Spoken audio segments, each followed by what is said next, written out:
El universo elegante, de Brian Greene. Parte 3. Capítulo 7. Continuación. Otro aspecto de esta última constatación es que proporciona una posible respuesta a la pregunta: ¿por qué no hemos descubierto ninguna de estas partículas llamadas superparejas? Los cálculos que llevan a la convergencia de las intensidades de las fuerzas, así como otras consideraciones estudiadas por algunos físicos, indican que las superparejas deben ser bastante más pesadas que las partículas conocidas.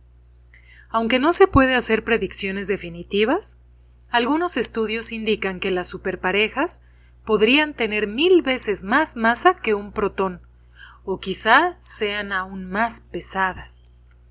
El hecho de que nuestros más modernos aceleradores de partículas aún no puedan conseguir tales energías aporta una explicación de la causa por la cual estas partículas no se han descubierto por ahora. En el capítulo 9 volveremos a una discusión sobre las expectativas para determinar experimentalmente en un futuro cercano si la supersimetría es verdaderamente una propiedad de nuestro mundo. Por supuesto, las razones que hemos dado para creer en la supersimetría, o al menos no descartar su existencia, están lejos de ser irrefutables. Hemos explicado cómo la supersimetría eleva nuestras teorías a su forma más simétrica, pero alguien podría decir que el universo no tiene ningún interés por alcanzar la forma más simétrica que sea matemáticamente posible. Hemos destacado como una importante cuestión técnica que la supersimetría nos libra de la delicada tarea de ajustar los parámetros numéricos en el modelo estándar para evitar sutiles problemas cuánticos.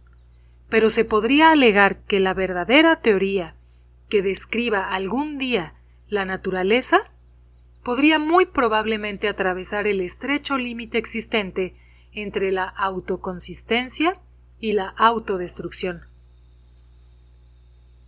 Hemos comentado de qué modo la supersimetría modifica las intensidades intrínsecas de las tres fuerzas no gravitatorias a distancias muy pequeñas, justo de la manera adecuada para que se fusionen en una gran fuerza unificada.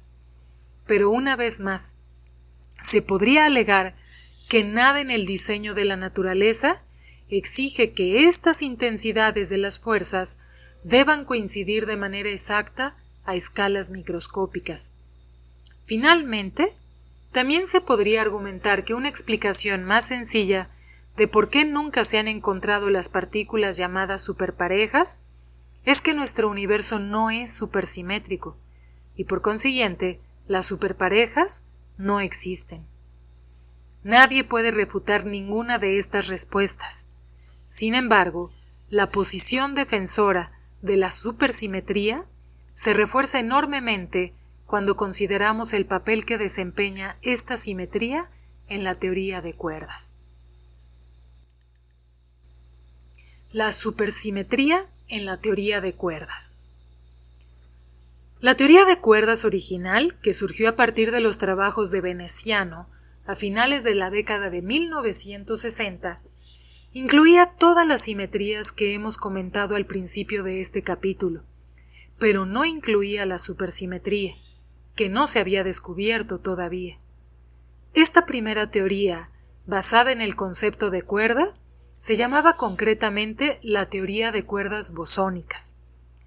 La palabra bosónica indica que todos los patrones vibratorios de la cuerda bosónica tienen valores de spin que son números enteros.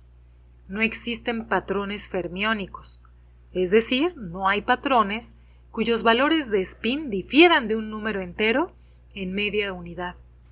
Esto originó dos problemas.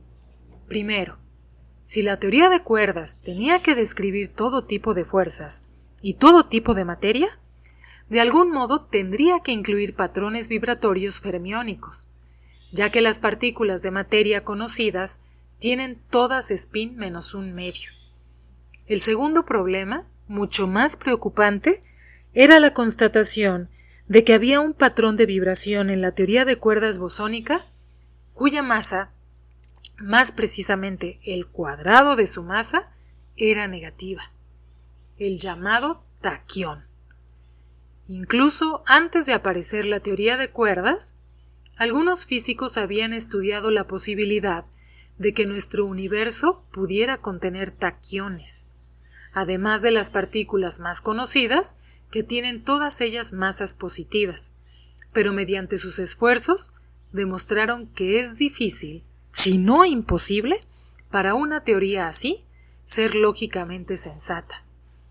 De un modo similar, en el contexto de la teoría de cuerdas bosónicas, los físicos intentaron todo tipo de piruetas para comprender el sentido de la extraña predicción relativa al patrón vibratorio del taquión, pero fue en vano. Todo esto fue dejando cada vez más claro que aunque se trataba de una teoría interesante, a la cuerda bosónica le faltaba algo esencial.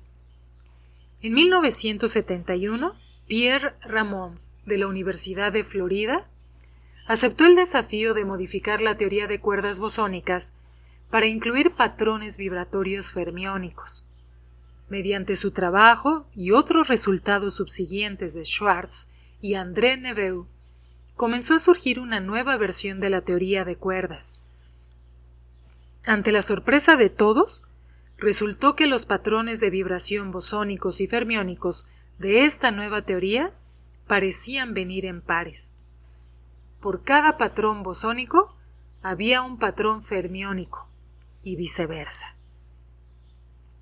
En 1977, con las ideas de Ferdinando Gliosi de la Universidad de Turín, Scherk y David Olive del Imperial College, surgió una explicación adecuada de este emparejamiento. La nueva teoría de cuerdas incluía la supersimetría, y el emparejamiento que se observaba de patrones vibratorios bosónicos y fermiónicos reflejaba este carácter altamente simétrico. La teoría de cuerdas supersimétrica, es decir, la teoría de supercuerdas, había nacido. Además, la obra de Gliosi, Scherk y Olive tuvo otro resultado crucial. Demostraban que la problemática vibración del taquión en la teoría de las cuerdas bosónicas no afecta a la supercuerda. Lentamente, las piezas del rompecabezas de las cuerdas iban encajando cada una en su sitio. Sin embargo, el importante impacto inicial de la obra de Ramond y también de Neveu y Schwartz no se produjo realmente en la teoría de cuerdas. En 1973, los físicos Julius Wess y Bruno Sumino constataron que la supersimetría, la nueva simetría que surgía de la reformulación de la teoría de cuerdas, era también aplicable a teorías basadas en partículas puntuales. Rápidamente empezaron a dar pasos agigantados hacia la incorporación de la supersimetría en el marco de la teoría cuántica de campos con partículas puntuales. A partir de entonces, en aquellos tiempos, la teoría cuántica de campos fue el afán más importante de la élite de la comunidad física de partículas. La teoría de cuerdas se volvía cada vez más un tema al margen. Las ideas de Wess y Sumino pusieron en marcha una enorme cantidad de investigaciones posteriores sobre lo que se ha llegado a llamar teoría de campos cuánticos supersimétrica. El modelo estándar supersimétrico, que ya comentamos en la sección anterior, es uno de los logros teóricos principales de estas investigaciones. Ahora vemos que a través de vueltas y giros históricos, incluso esta teoría de las partículas puntuales tiene una gran deuda contraída con la teoría de cuerdas. Con el resurgimiento de la teoría de las supercuerdas, a mediados de la década de 1980, la supersimetría ha vuelto a emerger en el contexto en que fue descubierta originalmente. En este marco, la defensa de la supersimetría va mucho más allá de lo presentado en la sección anterior. La teoría de cuerdas es la única vía que conocemos para realizar la fusión de la relatividad general y la mecánica cuántica. pero solamente la versión supersimétrica de la teoría de cuerdas evita el pernicioso problema del taquión y además posee patrones vibratorios fermiónicos que pueden explicar las partículas de materia que forman nuestro entorno. Por lo tanto, la supersimetría va a la par con la propuesta que plantea la teoría de cuerdas en relación con una teoría cuántica de la gravedad, así como con su gran aspiración de unificar todas las fuerzas y toda la materia. Si la teoría de cuerdas es correcta, los físicos esperan que también lo sea la supersimetría. Sin embargo, hasta mediados de la década de 1990, una cuestión especialmente preocupante afectaba a la teoría supersimétrica de cuerdas. Un superembarazo de riquezas.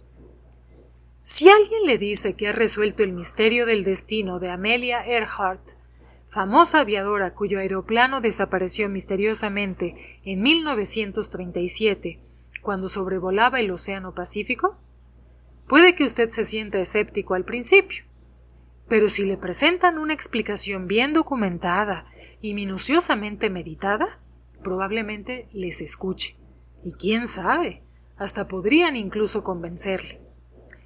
Pero, ¿qué pasaría si a continuación le dicen que en realidad tienen también una segunda explicación? Usted les escucha pacientemente y se sorprende al descubrir que la explicación alternativa está igual de bien documentada y meditada que la primera. Luego, después de terminar la segunda explicación, le presentan una tercera, una cuarta e incluso una quinta explicación, cada una de ellas diferente de las otras, pero igual de convincente. Sin duda, al final de esta experiencia, usted no se sentirá más cerca de conocer el auténtico destino de Amelia Earhart que al principio. En el terreno de las explicaciones fundamentales, dar de más significa definitivamente dar menos. En 1985, la teoría de cuerdas, a pesar de la justificada expectación que estaba generando, empezaba a sonar como nuestro excesivamente prolífico experto en los asuntos de Amelia Earhart. La razón de esto es que en 1985 algunos físicos constataron que la supersimetría, que entonces era un elemento central de la estructura de la teoría de cuerdas, realmente podía incorporarse a dicha teoría no de una sola manera, sino de 5 maneras diferentes. Cada método produce un emparejamiento de patrones vibratorios bosónico y fermiónicos, pero los detalles de este emparejamiento, así como gran número de propiedades de las teorías resultantes, difieren sustancialmente. Aunque sus nombres no son todos ellos tan importantes, vale la pena recordar que esas 5 teorías supersimétricas se llaman la teoría tipo 1, la teoría tipo 2A, la teoría tipo 2B, la teoría tipo heterótico O32, que se pronuncia O32, y la teoría tipo heterótico E8 por E8, que se pronuncia E sub 8 por E sub 8.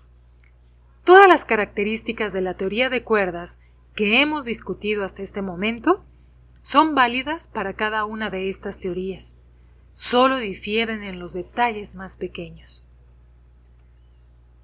El hecho de tener 5 versiones diferentes de lo que supuestamente es la teoría del todo, TOE, Theory of Everything, posiblemente la teoría unificada definitiva, causó bastante confusión entre los expertos en teoría de cuerdas.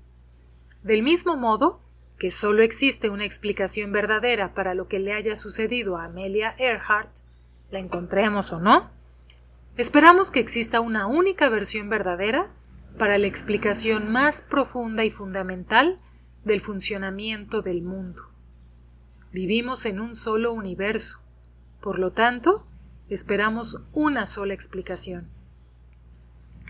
Una sugerencia para resolver este problema podría ser que, aunque existan 5 teorías diferentes de las supercuerdas, 4 podrían quizás ser descartadas por la vía experimental, con lo que quedaría un único marco relevante para la explicación. Sin embargo, incluso si fuera el caso, nos quedaría aún esa molesta pregunta sobre cuál es la razón por la que existen las otras teorías. Como dijo Witten con bastante ironía, si solo una de las teorías describe nuestro universo, ¿quién vive en los otros 4? El sueño del físico es que la búsqueda de las respuestas definitivas conduzca a una conclusión única y absolutamente inevitable. Lo ideal es que la teoría final, ya se trate de la teoría de cuerdas o de alguna otra, sea de un modo determinado, sencillamente porque no haya otra posibilidad. Muchos piensan que si descubriéramos que existe una única teoría lógicamente sólida, que incluye los ingredientes básicos de la relatividad y de la mecánica cuántica, habríamos logrado la explicación más profunda de por qué el universo tiene las propiedades que tiene. Resumiendo, sería el paraíso de la teoría unificada. Como veremos en el capítulo 12, las investigaciones más recientes han dado un paso gigantesco para acercar la teoría de las supercuerdas a esta utopía unificada, demostrando que las 5 teorías diferentes son en realidad 5 modos diferentes de describir una y solo una teoría global. La teoría de las supercuerdas es la única que tiene un buen árbol genealógico. Parece que las cosas van encajando, pero como veremos en el próximo capítulo, la unificación a través de la teoría de cuerdas requiere un punto de partida más significativo desde los conocimientos convencionales.